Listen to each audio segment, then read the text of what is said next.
Shalom Ubracha, que Hachem vous protège, vous donne la santé, Bracha Betzlacha, une prière pour les soldats, une prière pour les malades, une prière pour ceux qui ont disparu, et Be'ez Hachem pour ceux qui sont kidnappés, que Hachem les protège tous, Kenasson.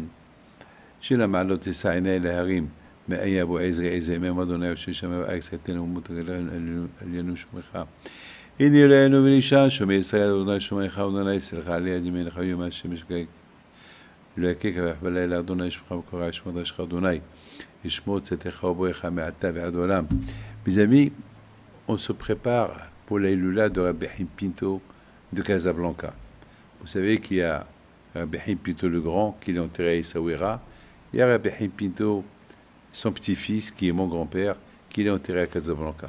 On devait être tous au Maroc pour la Iloula, et malheureusement, à cause de ce qui s'est passé le jour de Simchat Torah, enfin, tout a été annulé, et maintenant, on prie à Kadosh Baruch Hu que tout revient en ordre. Mais mes amis, je voudrais simplement vous raconter deux histoires. La première, étant donné qu'on est à l'approche de la Iloula de Rabbi Haim Pinto, hier, il y a une femme, Madame Zarka, qui habite ici en Eretz Israël. Elle est venue avec sa copine. Sa copine m'a raconté une histoire avec Rabbi Haim Pinto de Casablanca. Une histoire qui s'est passée au Maroc, à Rabat. Rabat, c'est la capitale du royaume du Maroc. Et cette histoire, elle s'est passée peut-être, il y a peut-être 80 ans, 90 ans.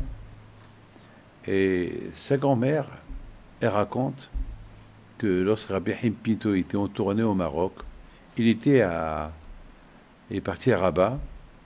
Et je sais très bien que Rabbi Haim Pinto, alav shalom, il avait rencontré une fois Rabbi Raphaël Enkawa alav shalom, le grand tzaddik du Maroc.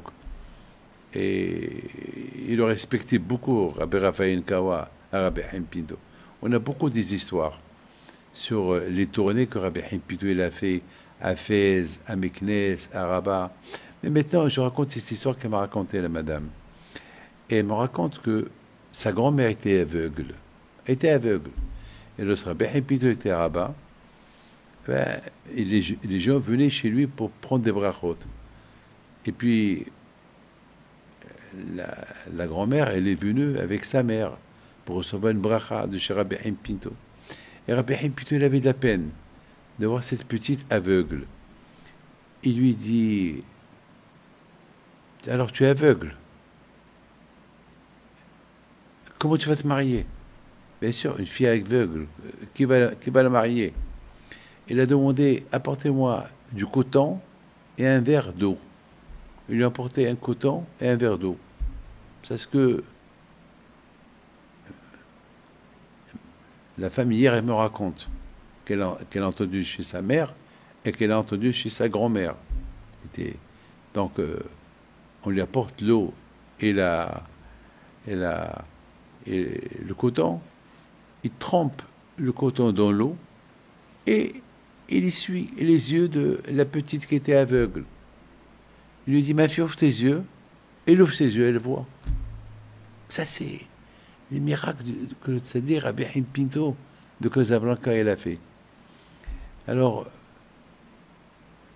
quelques années plus tard, cette femme, la grand-mère, elle a pris de l'âge, elle avait un peu de problèmes dans les yeux.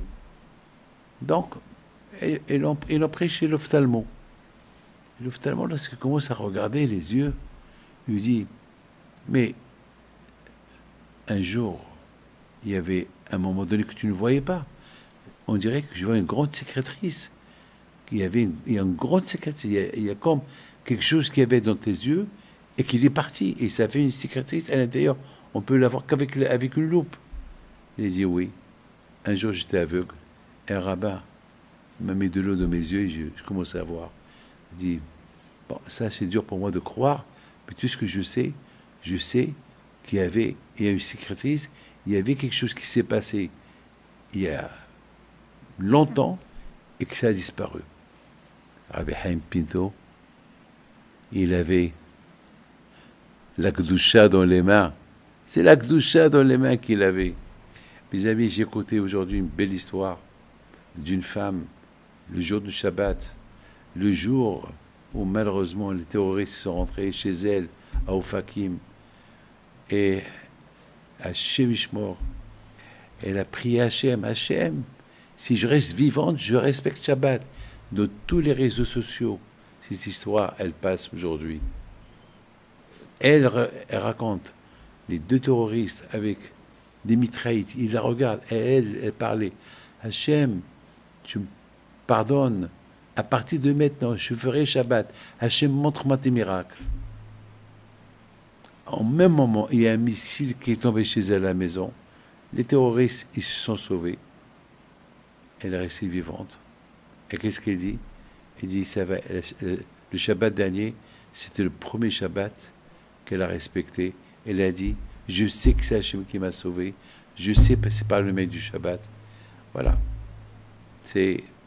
Aujourd'hui, on est le 3e Shabbat, après ce qui s'est passé à Simchat Torah, là-bas, à Ofakim, à Berry, que le bon Dieu vous protège, que le bon Dieu fasse que Be'ezat Hashem, les choses s'arrangent pour le mieux, et que Be'ezat Hashem, on verra des miracles, par le zéchot de Rabbi Haim Pinto, et bien sûr, par le zéchot de Shabbat. On entend ces histoires-là, ça nous donne chaud au cœur. Que le bon Dieu protège jamais le